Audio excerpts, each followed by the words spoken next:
On October 7, 2001, the U.S. began the war in Afghanistan. Today, the 31st of August, 2021, nearly 20 years later, the U.S. has no presence in Afghanistan. In fact, the only Americans left in Afghanistan are stranded Americans, and the administration is now using that term. But take a listen, because now the administration is admitting to what they said would never happen. How does diplomacy get those people out of the Taliban-controlled Afghanistan? It's not completely unlike the way we do it elsewhere around the world. I mean, we have Americans that get stranded in countries all the time. Stranded all the time.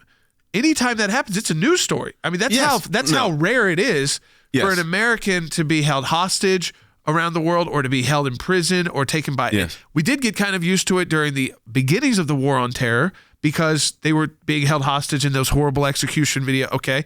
But not when you pack up and leave. But this is, I think the difference here, and it's important to point this out historically, the difference is, Andy, that historically, we have never been in a situation that we can recall, looking at it from history, where we surrendered, basically, our people, left them behind, intentionally left them behind because, we just ran out of time. Well, that's absolutely correct, Jay. In the history of the United States, we have never just said, well, we've run out of time. We have a deadline for withdrawal. We have a deadline for retreat and leaving. And when there's Americans there, they're going to have to fend for themselves and do the best that they can. That has not happened. That is not the history of the United States. It shouldn't be the history of the United States. That's not how we operate. That's not how we function. This is a first, and a disgraceful and shameful first. Isn't it also, Colonel Smith, the kind of the against the ethos of the military? Absolutely. Actually, in the military ethics that we take, we talk about the fact we never leave a comrade behind, either alive or dead. 20 years ago, we invaded this country, almost 20 years ago.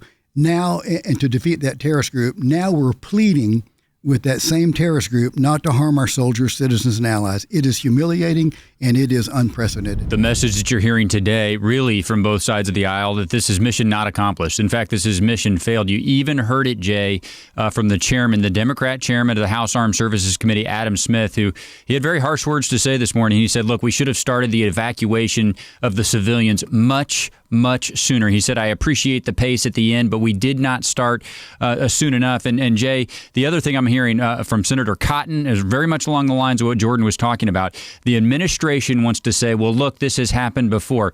Jay, not in places where it was the United States vacating the battlefield in a place where they were holding the security. And Jay, here's the other piece of it. They were not vacating a battlefield to an entity that is a known killing entity. We left these people in a place and in a land that is now controlled by an entity that we know over the course of history, over the last several decades, they are subject to killing at the hands of that entity. That hasn't happened before, Jay. It's going to be up to people like us to remember what happened here. 13 U.S. service members paid the ultimate price, and that was a result of very poor wartime decisions. It only falls at the feet of one person, Jay. It's the commander-in-chief. We're going to have to remember that. This is an atrocity that has taken place. We have abandoned Americans. It's not stranded, abandoned Americans behind enemy lines, and the Taliban is the worst of the enemy. You know what they do to people they don't like? I'm not going to say it on radio because you know what it is.